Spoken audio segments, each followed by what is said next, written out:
if you're only ever comparing a film to the things that have been made, you're always kind of stuck in the same bubble because you're just basically regurgitating the same thing over and over again, and you're never building anything new. But when we really think about some of the most valuable IP that has ever existed in our business, from Star Wars to Back to the Future to Alien to any of these films that a lot of us grew up with and probably made us actually want to come into this business, they were original ideas, and they didn't just go off of existing IP, they created IP. How's everyone? Najeeb Kuna, I'm the founder and CEO of Endless Media. And can you tell us a little bit of how you got into the film business? Yeah, my journey has been definitely kind of long and eclectic, all over a bunch of different places. But I started my career working more kind of on the business development side of a lot of major studios. So my first job out of undergrad was over at the old 20th Century Fox, then moved to Sony Pictures and then Lionsgate, kind of starting on the side of the business that involved more distribution, then moving to business development, and then eventually over towards slate strategy, where my job was essentially to figure out how to get movies made. Gotcha. And how did you end up getting into like a 20th Century Fox? Because usually it's pretty hard to kind of, get one of those type of jobs. Yeah. So my last year of undergrad, Fox was holding a program that they called their Rotational Financial Analyst Program, where they basically recruited thousands of people across the country and ended up picking two people who would rotate through two or three various departments in the studio to kind of get essentially a crash course in how the film business works. And it was kind of an interesting point for me, at the end of undergrad, I was kind of deciding, which direction my career was going to take.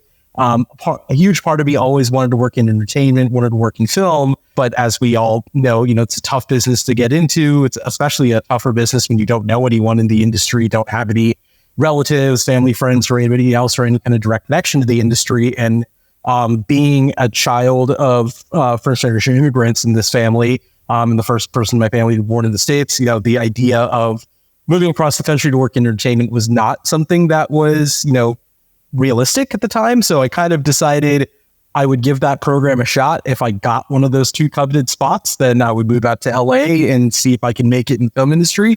And if not, I was going to move to New York and become a banker. So I went through, 6 rounds of interviews at Fox, ended up getting one of those spots and ended up taking the shot, moving out here. Nice. And then from there, after, kind of leaving Fox, what was like your first venture after that? So then I went to Sony Pictures, where I worked kind of on the international distribution side, where I worked mostly with kind of local offices in Western Europe and Southeast Asia, to kind of figure out how a lot of the films that were being manufactured over Sony, and by that I mean big Sony Pictures, TriStar, Sony Classics, Screen Gems, all the various divisions that exist under Sony Pictures, would function in different markets. So it was kind of getting an understanding of how the international marketplace was working, which was also kind of interesting because I think the year I started my career, which was 2011, was one of the first years that the worldwide box office was starting to overtake the domestic box office. And it was starting to become more important to figure out how films could function in various markets where there wasn't a dominant English-speaking category, and to see how films could essentially be transported around the world. So I worked on that for about 2 years over at Sony as my next venture. And then after that, moved over to Lionsgate. Gotcha. And then how did it go at Lionsgate, and kind of what were you doing there? Well, it was interesting. I think, after working over at Fox and Sony, which are obviously two ginormous studios, moving to Lionsgate was kind of an interesting experience because it was a company that had the resources and reach, and especially, major films like The Hunger Games that are like big studio movies. But at the same time, it was a company that's like a tenth the size or even less of one of the major studios. So it was definitely an opportunity to get a lot more exposure to a lot of different aspects of the business that I probably wouldn't have gotten at another studio where it's definitely more siloed. But it was an interesting experience, getting to kind of get my hands dirty in a lot of different aspects of the company. But what was kind of probably the most interesting part of working Lionsgate, and definitely kind of the impetus for ended up launching my own company, was that Lionsgate was kind of at an inflection point in their business where they had just released the last Hunger Games film. Well, at the time, the last Hunger Games film. Twilight had finished a couple of years before that. So their kind of giant IP franchises were finishing. And they were kind of determining as a company, how do they move forward to the next step? How do they rebuild their slate without those giant anchor movies on it? Which kind of led to a lot of abstract problem solving for me in terms of just having an opportunity to kind of just try a lot of different things, which is one of the things that happened over at Lionsgate was how do we extend our current intellectual property into other mediums to kind of build IP value? And what I mean by that is live events, theme parks, spin-offs, all sorts of different things. And this was 2016, which was kind of coinciding with the height of the VR AR boom that was kind of happening around the world. Facebook was just a couple of months after acquiring Oculus Studios, and every studio in town wanted to kind of dive on this gravy train that they thought existed in the VR world and wanted to experiment with it. So one of the things that was kind of thrown to me was, can we turn any of our franchises into something in the VR space? So without knowing anything about VR or how it worked or how to do any of it, I started kind of playing around with a couple of our big franchises, including John Wick at the time, to start building VR experiences, which ended up catching the attention of Facebook, who kind of liked what I was doing and, ended up giving me my first shot to launch my own company to kind of experiment with new media. Okay. So what does kind of your company do now? Since is it in VR or obviously, I mean, VR's, I haven't seen a whole lot of film coming out of it, but I know in 2016, everybody was trying to do it, but. Yeah, it was, the company's definitely gone through, a lot of different iterations. I think we're probably at like Endless Media version 4 now. But Endless Media version 1 was a pure VR AR content studio. We do not do VR AR content anymore. But it was, we're now kind of definitely more of a traditional film and television TV company. But at the time, that was probably the first 18 months of how we launched our company, was by building VR AR content. That's kind of how we got our foot in the door, started building our reputation, and started to experiment with kind of new things. And do you see a side of VR that could still happen? I mean, I always thought like a movie like Knives Out, a mystery where you could kind of be interactive and see different stuff, could always very well work in VR. I couldn't see like a regular movie like John Wick working. And do you still see an aspect of VR into the future? VR is interesting in the sense that, like, I think on a super, super macro level, I think media will inherently always become more immersive, not less immersive. I think that's just the direction of what we're always trying to evolve the media landscape into. So I think there is a future for VR. I think it's just what VR is right now is not anywhere near what a mass consumer level of VR could be. And I think that is just the fundamentals of what VR is. Putting on a clunky headset is not a passive experience. It's a very active experience. And I think until you get to a point where you have something that feels almost like just putting a pair of glasses on and really letting you sink into something in full 6-stop dimension, it's just really, really hard to do VR. And I think the tech it continues to get better, but it still hasn't caught up to a level where it's completely viable for consumers. So I think there is something interesting about VR. I think we're just probably even further away from it than we thought we were at the time. I think, in 2016, when that big boom happened, everyone just assumed finally the tech had caught up. Every company from Google to HTC to Facebook, everybody was pouring billions into the industry. Every VC fund, in Sand Hill Road up in the Bay Area was pouring capital investment. So everyone assumed that with this much investment, this much entrepreneurship, and this much innovation, we were going to kind of crack the puzzle. But I don't think we ever really got there in terms of where the tech is. I think it still fundamentally feels gamified. It feels like it's still very niche. It doesn't feel like something that, is akin to the same experience as watching film and TV, where it is very passive. You can, come home, plop on the couch and turn on the TV, and it is something that you can just easily sink into. And until you have kind of a similar experience with VR, it's going to be tough to kind of get consumers into it. True. And, with your company and starting at like a Sony and Fox and everything like that, and kind of seeing how distribution works. And now, having your own company and having to do distribution, how do you see the distribution changing? I think it's at the time when I started the company, obviously Netflix had been on the scene and streaming was becoming a more important component of the business, but it hadn't reached the level of ubiquity that it has now, where now it is kind of the fundamental dominant form of distribution. I think at the time, theatrical was still a relatively healthy business. linear television was still a healthy business. And I think, obviously a lot of those things have changed now. So I think the future, especially coming into this year in 2024, is probably a market of consolidation more than anything else. I think we're going to see a lot less content release. We're going to see a lot more specific avenues and methods of actually trying to get eyeballs on the content. Because I think over the past, anywhere between 6 and 10 years now, we've just seen a glut of content released on every platform. And it's been tough to kind of break through the noise and really have things reach a level of critical mass to actually get enough attention. And I think we've seen kind of the effect on it from a lot of studios in terms of their bottom line, that they just were spending a lot of money on content that just wasn't attracting attention. So I think going into this year, I think what you're going to see more than anything else is probably just a lot more consolidated distribution. You're going to see a lot more specific and thoughtful marketing campaigns around the type of content that's being released. But that kind of also leads to probably a larger question of just like, what are we making and why are we making it? And is there any movies that you, or anything that you had to deal with, like if that was a big problem that you kind of had to overcome? Just as an example, we had a director on here recently where he deleted all the footage after he got done shooting a big music video. And, obviously you've worked for big companies. So was there something that you really had to overcome?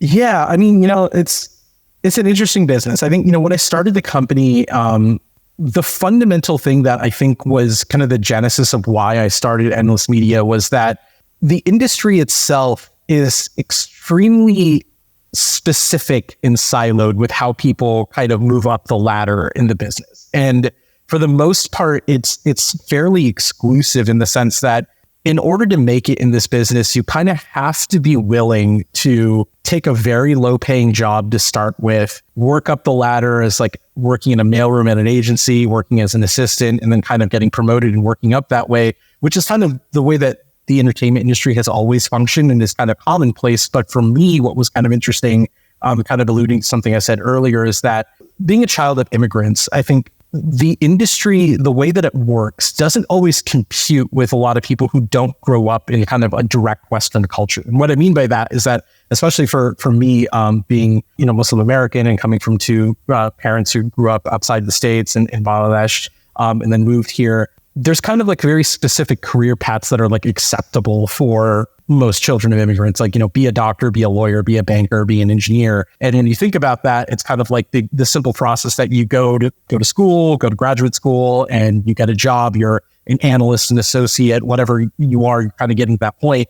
So the idea of broaching an industry where you're saying, like, after spending tens of thousands to hundreds of thousands of dollars on an education, I'm going to go be an assistant, or I'm going to go work in a mailroom, even though that is how the business operates, it's not something that computes, with other cultures. And I've seen this from a lot of people in the industry now over the years who kind of had a similar experience, saying like the normal way to break into the industry wasn't a viable option. So we had to figure out a different way to get there.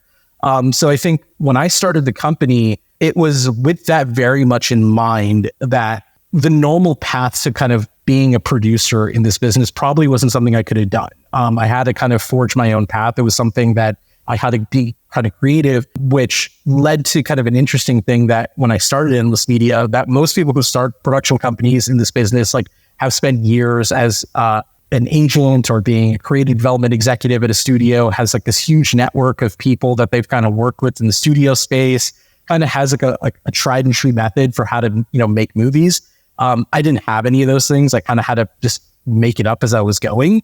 And the part of it, probably just making it harder for myself, but something that I believed in, was that the focal point of what I wanted to do was really highlight a lot of people like me, emerging diverse voices who come from underrepresented backgrounds. And one of the first couple of movies that we were making, every one of them was helmed by a diverse person of color.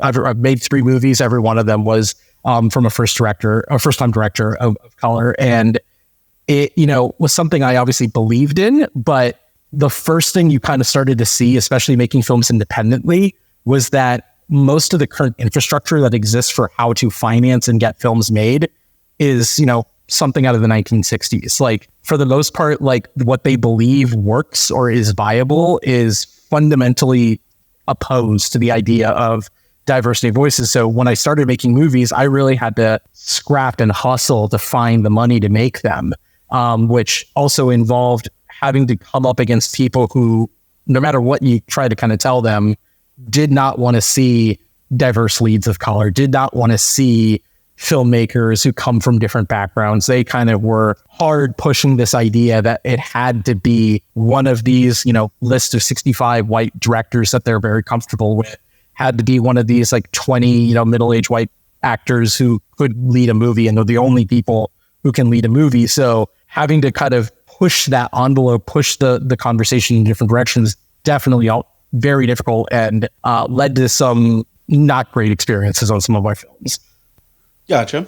And I'm not sure if this was your situation, but I do know like a lot of parents, want, like you said, want you to be a doctor, engineer, etc.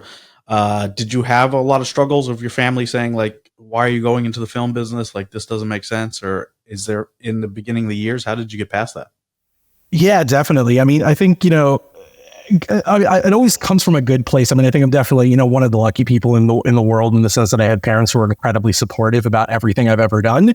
But at the same time, they come from, they came to this country in the 80s. They kind of saw every version of, how this society has evolved, both for the good and the bad. And I think one of the things that my parents said on two different aspects. One, yes, to your question, if they, thought the most acceptable and, just reliable professions are being a doctor, banker, engineer. So my parents said, like, do one of those things. Like, they just make the most sense. And then number two, there's like a level of realism with kind of how they understood the world works, and especially this country works. And one of the things I think my parents told me when I said I wanted to move to Hollywood, where they're like, I don't think Hollywood wants a guy with a funny name like Najib Kuda, making any kind of business. Like, I don't know if they're going to be very acceptable. It was definitely something, I kind of had to fight against, which I think my solution to it was to kind of start on the business side as opposed to the pure creative side of the business. Because it was kind of like, I guess, a little bit of a compromise of like, I get to work in the industry and start my career in this business, but at the same time, I guess, do like the, acceptable job in this business that's not, pure creative. So that's kind of how I probably kind of like straddled the line, but it was definitely tough. And, I think a lot of people I've met over the years in this business who come from similar backgrounds have had very similar experiences. And how do you deal with the movies you're producing now? Because obviously, I mean, you must have a very good business insight of how distribution works, where it's like, okay, you have to have this actor, like you said, that gives you this funding to do this movie. And you're also running a business, which means you have to pay people, you have to make payroll, you have to do all these things. What makes you go against the grain of like, okay, it is a business, but I'm also going to try to go away from what they're telling me and do something different by hiring a no-name director that nobody knows, or this aspect? And do you feel like that's the right insight? Like, have you felt like that's working?